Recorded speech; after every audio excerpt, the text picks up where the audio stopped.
Hey guys, it's me again. So today, like I had said in my last video, this is going to be one of my longest videos, and I hope you guys can follow along should you wish to follow along. This is from all my channelings, I would say, in the last couple weeks, and I've been piecing things together as best as I can to bring it forth to you guys. The topics I'm going to talk about, and I'll probably either do, I always fix up the video after the fact. It's going to be about these bloodlines. It's going to be about twin flames and a prayer that I was given, I believe, in a language that I've never spoken out loud on camera. I don't know what language this is, but considering that both of the people I channeled are from the 12th dimension, which tends to usually be in an angelic realm, I'm going to say that it's Enochian. But don't quote me, because there are very few people who actually speak Enochian out loud, so it's hard to say if that's what it was. That's what I was being told it was, but again, it's my first time speaking this out loud, but it's a prayer so that you can summon or get closer to your twin flame. I'm going to talk a little bit about what that is. And then also, as I describe these 12 tribes, why they're important for the 144, or those that are or believed to be part of the 144, or the Chosens, or the Indigos, etc. I have some channelings about today's world as well, and I'm probably going to do that at the end. This will be the longest video I think I ever make, but I feel like I'm being shown so much to share this with the world. So I'm going to show you guys. Actually, I'm just going to post my board, and you'll see what I'm speaking to. I'm going to post it a couple times within the video, and then that way you'll know what I'm saying. So I'm just going to speak to it. So what I was being told was I was channeling Metatron, and basically I was being shown these different names that are supposedly the 12 houses. And if you see here, I have my channelings here.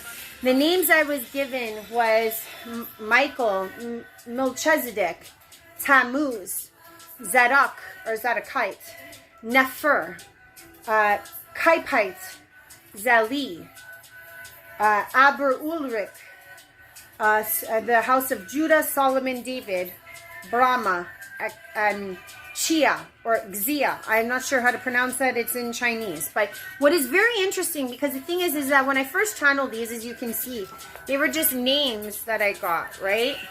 Like, as you see. And I was told that I should go look these people up, just for validation to myself of what I channel, and also to find some more interesting information. And I did find things, because there are things that I was looking up sporadically that tied into this, and I just got this not too long ago. So I was like, whoa, I was already kind of precursoring my knowledge, getting ready for this. So I found that very interesting.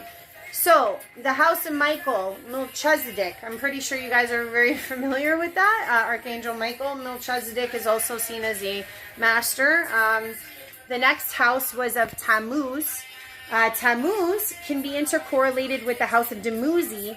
And the house of Dumuzi, you have to understand, this is just pronunciations, but it's still Tammuz, is what I got, would be the son of Enki. Enki and Enlil as the Anunnaki. And Tammuz is also seen in the Jewish calendar as a month, or a day, or a procession of the month. But also, when I research more, he was a god in his own rights, which again was attached to Dumuzi, because there was this sense of older god that was found in Ezekiel with that name, Tammuz. And also both of them were seen to have been with the other goddess Ishtar. So the reason why there's a connection with Dumuzi and Tammuz is because of who they married, and that was easier to correlate. So that's one of the house. The next house was Zadok, Zadokite. They were seen as the highest Jewish priestly ranking, the son of Aaron, and was closely tied to the house of Solomon and or Judah. So this is very interesting, because the house of Judah, Solomon, David is also another one of these lines. So I found that interesting that they're both a part of this. The next one I got was the house of Nefer, Nefer. I'll probably spell that out. And what I found interesting, and I'm sure most of you know of one goddess with this name, Nefertiti. There was also the goddess Nefertari, and then there was Nefertam. So this idea of Nefer, Nefer, was the main, I guess, name that was given. And then the last part, kind of like how you look at Michael El, the house of El. So it's the same type of idea with this idea of Nefer. Nefer was the first name given, or the first part, and then the addition. And most of them tended to be, what do you call it? They tended to be kings or queens or of high roles. And the funny thing is, another thing, when you look up the name Nefer, it was known as the word beautiful. And why that's important is because there's a lot more of these names in this list that for some reason the word beautiful is associated with, and it's odd because they come from different parts of the world. The next name I got was Kaipite. Kaipite I found very interesting because it was really hard to find, but there are so many people with this last name. So then I started following the lineage of this last name. And it brought me to an interesting thing because I had said I was researching other stuff, primarily about the Anunnaki and the African temples of the Anunnaki. And the thing is that these Kaipite bloodlines are found around the area of Nairobi and Tanzania. And they are closely associated with the Nandi tribe. It's a very small tribe. But the word for Kaipite actually means coward. And that's very interesting because in different forms of the word, where you find this word, for some reason, I think it's in Slovenia and German ties of this word Kaipite, also means coward. So there's these correlations that are very interesting. But this Kaipite lineage I found very interesting of where it landed predominantly in the area of Nairobi and Tanzania. Because if anybody does study the African tribes of the Anunnaki, which are actually older than the Sumerian version, I mean back to 100 to 200,000 years, because they metallurgically found out that these things were legit. So please don't think I'm making these things up. You can look it up for yourself. They go right through this area of what they call the Adam's Circle. And this name is found right around that region. So I found that very interesting. Just saying. The next name I got was Zili. Okay. And this, from what I was told, that the name came from Nineveh, which is also a part of Sumer. But when I did look it up, Zili tended to be a Germanic background name. That's basically all I could find about this name. Was Zili, was to do with Germanic tribes. And the next names which I found interesting was Aber and Ulrich.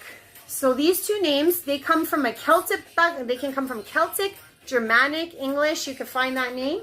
And the Ashkenazi Jews have been formulated with these two names, Aber and Ulrich. And what's funny is the name Aber means beautiful once again. So that's very interesting. And that's the thing, is that Aber is seen as beautiful in the African origin of the name. So Africa, you know, that whole region of Egypt, it's a very interesting place. And what I also found was interesting about this name Ulrich, even though it has Germanic ties, that word means noble and ruler. And this is interesting too, because a lot of these other names I'm going to talk about have these ties as well. Most of these names, as I'm describing, tended to be kings and queens, like I've been mentioning. So the fact that the name Ulrich means to be noble or a ruler or the ruler of all, I found that very interesting. So the next one that I was told, like I said, is the House of Judah, Solomon, David, that line. But the bigger line that they are attached to, what I was told, was from the House of Asher, or Asheroth. And the thing is, this tie of Asher, if some of you do look this up, Asher can also be interchanged with Ishtar. Ishtar would have been the wife of Dumuzi and or the mother, the son of Enki and Elnil. So those two ties are also there. But the House of Asher, Asheroth, was also seen as the consort or the wife of El, and that goes back to Michael, Raphael, Gabriel. So there's this tie here with Asheroth having this tie with the El, and also with Yahweh ties and Baal ties, which goes back to my video about the Archaeans. So there's this really intrinsic thing that I'm seeing here, because the name Asher is just like the name Nefer, where it's like there are many goddesses that use the name Asher. Asherim, Asherath, Asherah. And so this name is the spawn of where all the Judah bloodline comes from. So I found that very, very interesting with this name. The next was Brahma. So that means that there's children from the bloodline of Brahma. I didn't have to really go into that, just like I didn't go into Michael and Melchizedek, because those are more common names that you're very well associated with. Now the last one, Xia, X-I-A. I hope I'm saying, or people can see it as Chi, with C-H-I, because the Chinese X can be seen as C-H. So this, when I looked this up, I was like, whoa, I was blown away by this. It's actually the first dynasty. Many emperors come from this bloodline of the Qi, X-I-A bloodline. So or X-I-A-N, because they do a masculine, feminine pronunciation. But I found that very, very interesting. So I'm going to just read what I was told about these lineages. The lineages hold keys to the encryption codes of genetic groupings. So there is a sequence withheld in these seeds. There is great want to collect them all.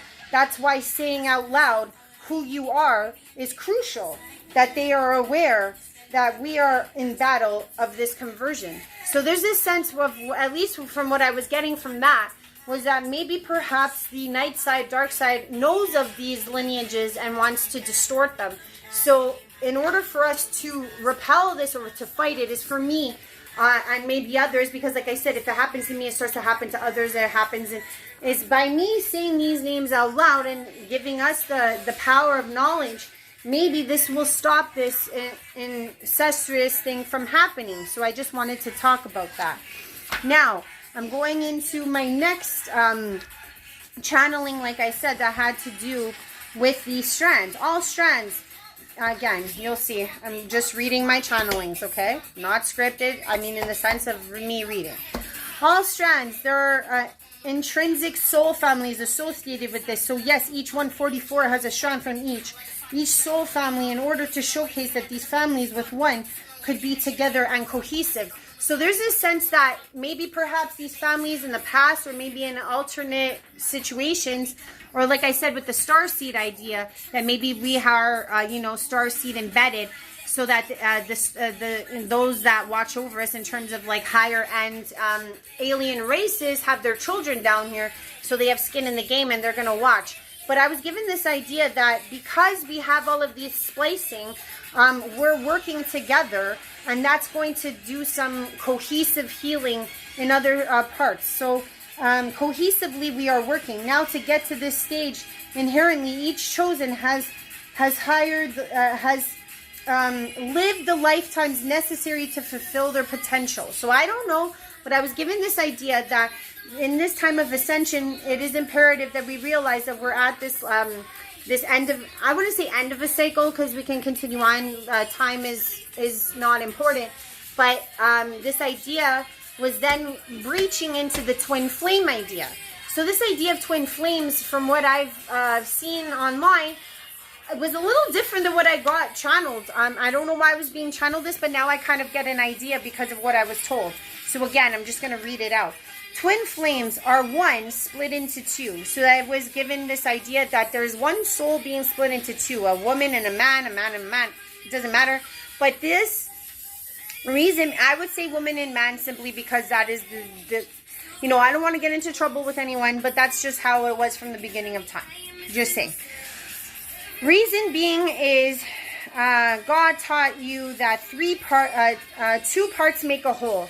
A whole is what, if two become one, their power moves to the third. I was given this idea that the third meaning like the third power, the Trinity, which is a more stable, stronger bond with a trifecta genetic connection. These souls will harness their power to the third degree, which ultimately will be more prosperous for each, and for the external, which is the third density. So ultimately, any indigo, chosen, or normal should try to combine with their assigned twin flames if possible to reach a higher energy output that is more beneficial for all. For some, this may come in the way of manifesting each other. From birth, there was this unique tie to your twin, that is on some level you were aware of, find that chord and strum it. Your other half will feel it. Always do this in an Enochian enchantment, and that's why I was saying Enochian. Like I myself have always felt that I've had this elusive twin.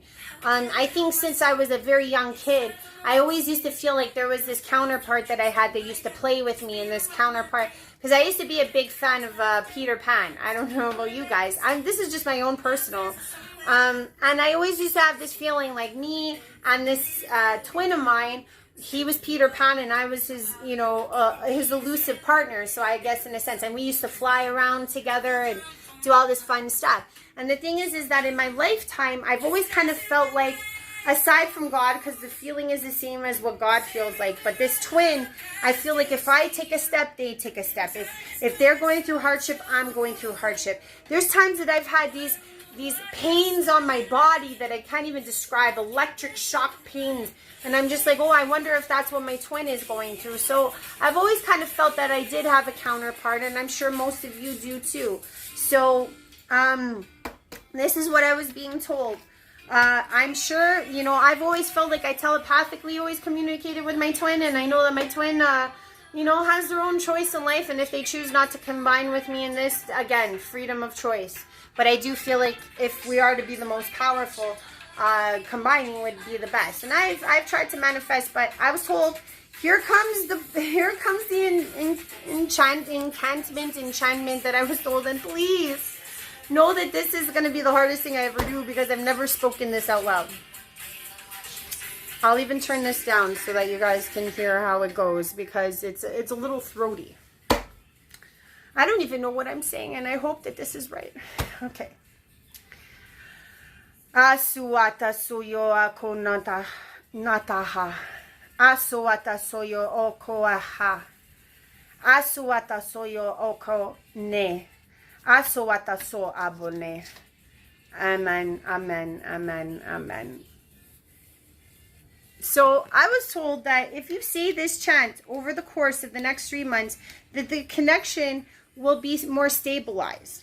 The 12 strands, the 12 families trying to showcase this harmony in the universe can all be one. That is the point. So twins are the first ones to acknowledge this oneness once they connect. So I hope that I'm giving you the right tools for this. I see that my phone is going to die off, so maybe this is where I leave off. I can definitely do another one of what I got for what's going on in the world, but I wanted to challenge this 12 bloodlines, the 144, and twin flames combining. I really hope you like this video. If you do like what I'm saying, please add me, subscribe to me, like, share, give me a comment, whatever works. I am bearing my soul. I can't even back up these words, okay? That's what I heard, and you can see this is what I wrote. I don't even know if I wrote it right. You know what I'm saying? So I love you guys, and I hope this helps. Bye for now. Bye.